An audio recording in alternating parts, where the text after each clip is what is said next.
అందరికీ నమస్కారం. జై భీమ్. మిత్రులారా, తెలంగాణ రాష్ట్రంలో ఉన్నటువంటి 33 జిల్లాల్లో తెలంగాణ సంస్కృతి సాంప్రదాయాలు ప్రజల తాలూకా కష్టాలు ఏవైతున్నాయో వాటన్నిటిని కూడా పాట రూపంలో పొందుపరచడం అనేటువంటిది ఈ రాష్ట్రంలో జరుగుతూ ఉంది. ఈ రాష్ట్రంలో సాంప్రదాయంగా ఉంది.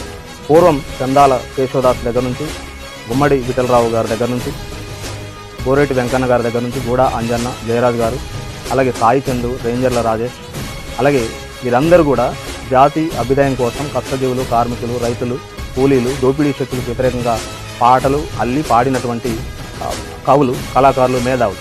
కానీ నేడు నల్గొండ గద్దర్ కానీ, ఏపూరి సోమన్న కానీ, అదేవిధంగా రేలారే గంగా కానీ, అలాగే విద్యా రామనరసాయి కానీ, ఇట్లా అనేక మంది కళాకారులంతా కూడా గుమిగూడి ఈవేళ ఒక జాతి వ్యతిరేకంగా, ఒక కులం మీద కులం మొత్తం దోపిడీ చేసిందని, మొత్తం సంపద అంతా గుంజుకొని తిన్నదని, పల్లెంలో భోజనం లాక్కొని తిన్నట్లుగా క్రియేట్ చేసి ఒక కులాన్ని టార్గెట్ చేస్తూ పాటలు పాడటం జరుగుతూ ఉంది.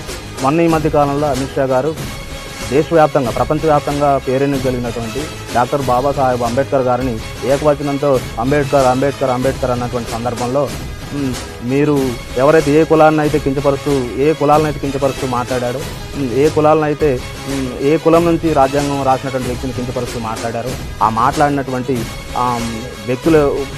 వ్యక్తులకు కౌంటర్ ఇవ్వడానికి కూడా ఇప్పుడున్నటువంటి పాటగాళ్ళు స్పందించలేదు. అలాగే ఆ కుల నాయకుడు కూడా స్పందించడం అనేటువంటి జరగలేదు. అందుకని ఒక కులాన్ని టార్గెట్ చేస్తూ పాటలు కాకుండా ఇప్పుడున్నటువంటి సాహిత్యము దోపిడీ శక్తుల మీద పాటలు పాడి, అమిత్ షా మీద పాటలు పాడి, మొత్తం సమాజాన్ని ఆర్థికంగా కొల్లగొడుతున్నటువంటి వాళ్ళ మీద పాటలు పాడకుండా ఓన్లీ మాల కులం మీద పాట పాడటం శుద్ధ దండగా, దానివల్ల వచ్చేటటువంటి ప్రయోజనం.